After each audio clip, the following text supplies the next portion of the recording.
पिताश्री, माता ने यूं अचानक मुझे स्मरण क्यों किया? इस समय एक माता केवल अपने पुत्र से बात करना चाहती है पुत्र। इसके अतिरिक्त मुझे कुछ ज्ञात नहीं।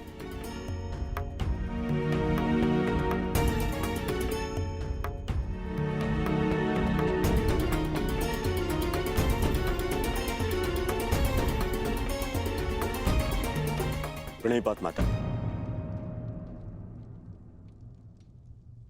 आपने मुझे स्मरण किया।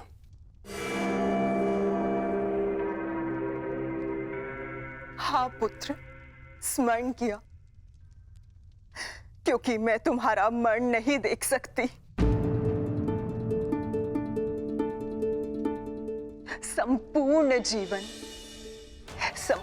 जीवन तुम्हें केवल एक ही पीड़ा थी ना, कि तुम्हारी माता ने तुम्हें एक बार भी नहीं देखा। स्मरण है दुर्योधन, युद्ध प्रारंभ होने से पूर्व तुमने कहा था, युद्ध से पूर्व एक बार, बस एक बार मुझे अपनी दृष्टि से देख लीजिए माता। आज मैं अपनी और तुम्हारी इच्छा पूर्ण करना चाहती हूँ दुर्योधन। आज मैं तुम्हें देखना चाहती हूँ पुत्र। सच माता, किंतु माता, अब जो मैं करने जा रही हूं, उसके पश्चात तुम युद्ध जीतो या ना जीतो, परंतु मेरी ममता हार से बच जाएगी। मैं कुछ समझा नहीं माता। अब मैं तुम्हें जो कहने जा रही हूं पुत्र, उसे ध्यानपूर्वक सुनना और आज्ञा अनुसार ही पालन करना।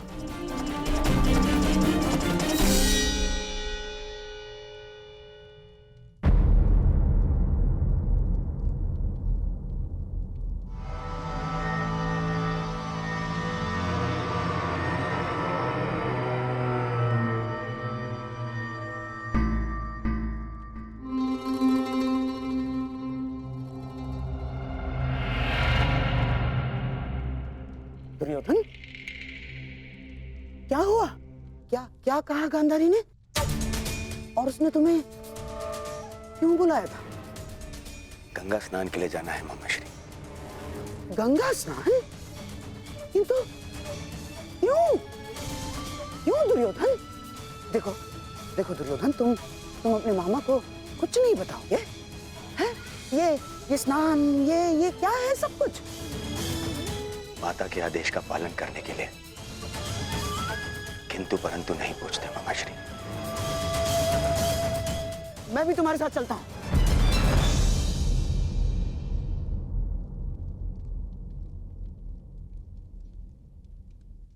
नहीं मामाश्री, ये यात्रा मुझे अकेले करनी है।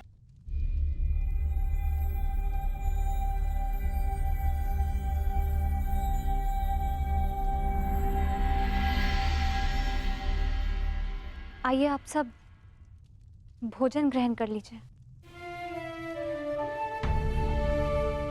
किन हाथों से भोजन ग्रहण करें पांचाली?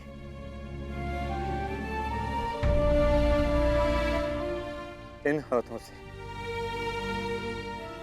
जो अपने ज्येष्ठ के रक्त से रंगे हुए हैं।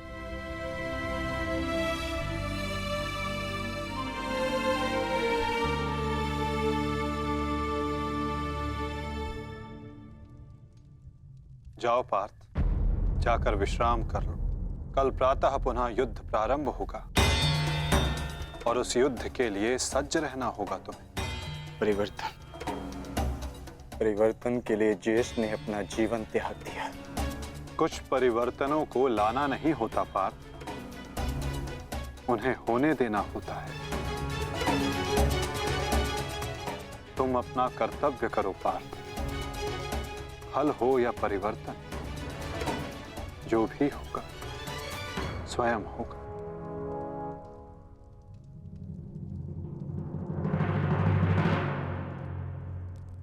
आप कहां जा रहे हैं माधव? कुछ परिवर्तन ऐसे होते हैं पार्थ जिनमें सहायता करना धर्म होता है और कुछ ऐसे जिनमें बाधा डालना आवश्यक। मैं समझा नहीं माता। समझने की आवश्यकता भी नहीं है पार्थ।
मैं यहां से चलकर जाऊंगा।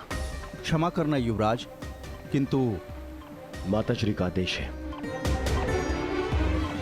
मुझे पूर्णतः निर्वस्त्र होकर उनके समीप जाना है। परंतु यहां से महल तक का मार्ग बहुत लंबा है प्रभु। आपको कुछ पहनना होगा।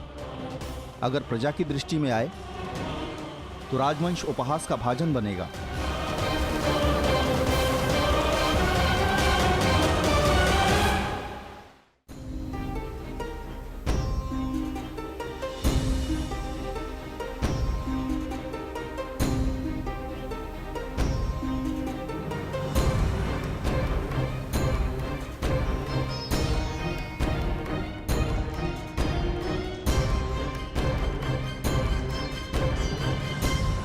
अपने पिता का आदेश नहीं मानता, बहुत बड़ा बुद्धिमान समझता है अपने आप को। क्या कहा था मैंने? बछड़े की डोर हाथ में रखना समझता नहीं है? बहुत बुद्धिमान है तू। क्या समझाया था मैंने? क्या कहा था मैंने? क्या पूछ रहा हूँ मैं? क्या समझाया था मैंने? ये क्या कर रहे हो? क्यों इस बालक को कष्ट पहुंचा रहे हो? अब तुम कौन हो हमारे बीच में आने वाले? ये मेरा पुत्र है, मैं जो चाहे इसके साथ वो करूं। तुम हमारे मध्य में आने वाले कौन होते हो? मैं हस्तिनापुर का युवराज हूँ। क्षमा करिए युवराज, मैंने आपको पहचाना नहीं, परंतु वास्तविकता ये है कि इसने अपने माता पिता के आदेश का पालन ही नहीं किया। मैंने इसे बताया था, बछड़े की डोर कभी हाथ से मत छोड़ना, सदैव डोर अपने हाथ में ही रखना, परंतु ये नहीं माना। इसने बछड़े की डोर को अपने हाथ से छोड़ दिया और बछड़ा खो गया। अब आप ही बताइए मैं क्या करूं? परंतु आप इस भांति अर्धनग्न अवस्था में। मेरी माता का आदेश है। देख, सीख इनसे कुछ। हस्तिनापुर के युवराज होते हुए भी अपने माता पिता के आदेश का अक्षरशः पालन करते हैं। धन्य हैं आप युवराज। माता पिता के आदेश का अक्षरशः पालन करना, माता पिता ने जो भी कहा है, जैसा भी कहा है, उस कार्य को उसी अनुरूप करना कोई आपसे सीखे युवराज। पुत्र, तुम्हारे पिता उचित कह रहे हैं। तुम्हें अपने माता पिता की बात माननी चाहिए।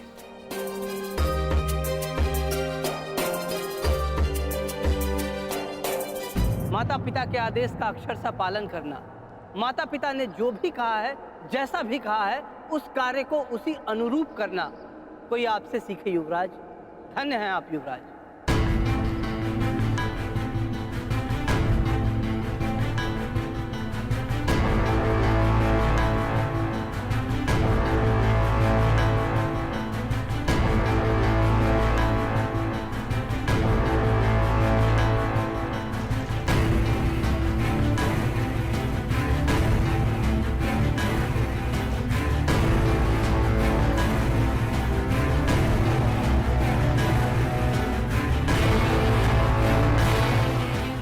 माता के आदेश का पालन कर रहे हो दुर्योधन, परंतु गंगा स्नान के पश्चात यूं वस्त्रहीन क्यों होकर आए हो?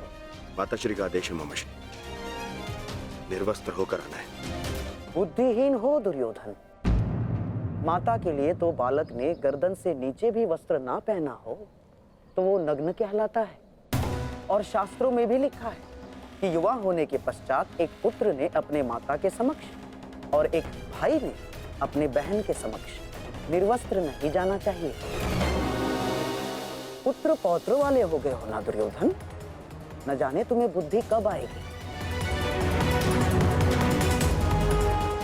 माता के समक्ष यूं अवघड़ बनकर जाओगे